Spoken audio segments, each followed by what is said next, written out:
consuming all of this information, whether it's like negative stuff, like as far as like gossip pages and stuff like that, I'm not gonna lie, that's like a guilty, like I love reality TV.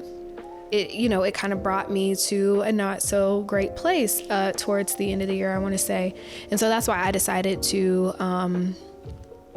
take a break from social media. If I'm following a bunch of pages that like make me feel less than or inferior, or everybody's life is better, because it's natural to compare, right? Especially if you start trying to go by like age or whatever type of demographic metric, it's easy to try to make yourself feel like, oh, well, I'm not doing well enough, or I'm not doing this, I'm not doing that.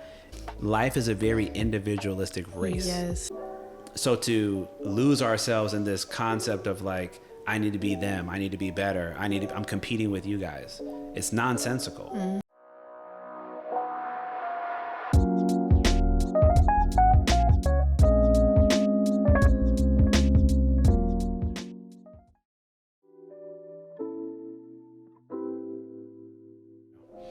So I do want to ask you before I get to my last question, because you were talking about that break earlier, right? From taking that time from social media. Just to reiterate that point for the audience at home. So what was the need from your perspective of that break? So for the need, so basically I'll start it off as far as like at the beginning of the year. Every year I do like a fast or whatever. So, from specific type of foods or whatever, this, that, and the third. And so this year I decided to do, in addition to the food, I also decided to do Instagram more specifically, just because I noticed that I would spend a lot of time just scrolling, getting distracted, not spending as much time, doing stuff that I enjoy. Like I like reading, I like crocheting and things like that. And so those are constructive hobbies. Those are, things I can, exactly, the things I can work on. Right. But like consuming all of this information, whether it's like negative stuff, like as far as like gossip pages and stuff like that, I'm not gonna lie, that's like a guilty, like I love reality TV. Get some good old drama in your Yes, life. exactly. So like consuming all of that, and I have another point that I'm going to make after I say all this, but consuming all of that, consuming also like the good stuff as far as like people, accomplishing, big life goals, getting married, moving like across the country, moving out of the country, having kids, like things like that.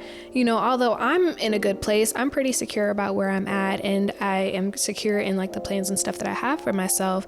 But also seeing all of that and consuming all of that, I'm just like, dang, like that's nice. I'm kind of ready to, start doing this this stuff. And so consuming all of that it kind of brought me to a not so great place towards the end of the year, I want to say. And so that's why I decided to take a break from social media. And so that lasted from January 2nd until I want to say it was like February 4th. That was the longest I had ever gone. Like I completely deactivated my account. I know sometimes like I would delete the app, but I would like go on like Safari or something like on my phone, like on the actual Instagram website, and just literally look through stories. You just changed the access point. Exactly. And so that was the first time I had ever just had completely gone dark.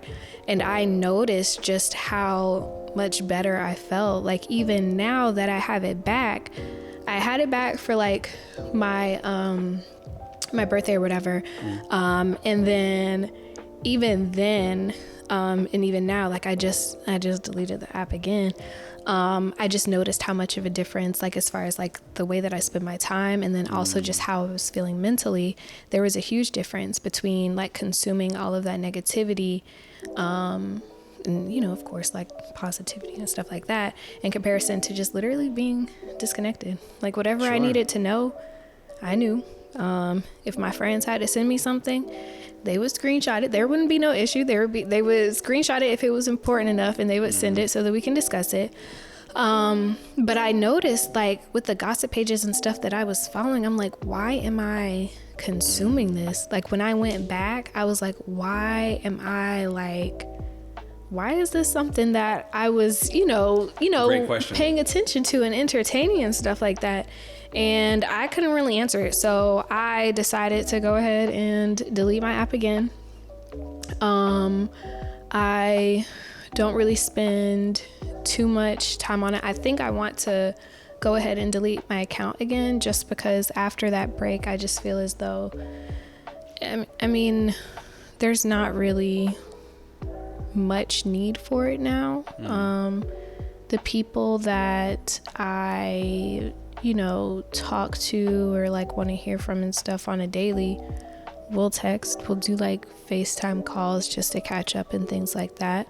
But yeah, for the most part, like, I'm good with getting my laughs from like TikTok or Twitter and stuff, because I noticeably don't spend as much time on either of those apps in comparison to Instagram. How I spend my time on Instagram. Yeah. That's interesting too. I mean, obviously that means that the platforms are doing a good job of keeping your attention and a lot of people's attention, to be fair, because that's the economy that we're in. But yeah, I appreciate you kind of giving us more of a breakdown of that, because I think I'm obviously from a slightly different generation, so I don't have a full understanding of what that's like. Because like I said, I'm very much a type of person that even what their platforms primarily are used for, which is primarily short form content, that's not my preferred medium. I prefer long form content because I want all the nuance and all the details and all the discussion that's necessary depending on what it is that you're trying to propose. And those platforms are not necessarily in the business of doing that. And so, but the other thing I think that's important that you noted was the level of time that you put in there and the other things that you could have been spending it towards, as well as challenging yourself on areas you were getting information about and wondering why. I was doing some Instagram lives with a buddy of mine, shout out to Carlos. We were talking about that, about how a lot of young people, they don't mind who they're following, who they're subscribing to, and what that's maybe doing to them in terms of influencing the way, again, that they see the world. So for example, if I'm following, which I don't do this, but this is what I've been told. If I'm following a bunch of pages that like make me feel less than or inferior, or everybody's life is better, because it's natural to compare, right? Especially if you start trying to go by like age or, whatever type of demographic metric, it's easy to try to make yourself feel like, oh, well, I'm not doing well enough, or I'm not doing this, I'm not doing that.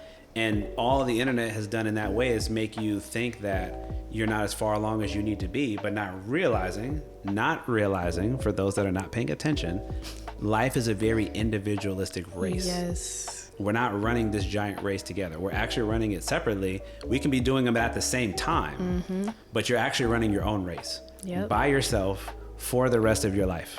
Literally. So it's all individual journeys. It doesn't matter what your friends are doing. I used to make this example, like literally the day you graduate high school, and you can say before, but at the bare minimum, the day you graduate high school, you're on your own journey. It literally does not matter what your friends do and what you do. Yep. Some people are going to take longer to get to where they want to go. Some people are going to get it faster. Some people are going to change paths. Some people are going to change careers. Some people aren't going to make it to any long-term longevity of their life because of whatever, may happen. So to lose ourselves in this concept of like, I need to be them, I need to be better, I'm competing with you guys. It's nonsensical.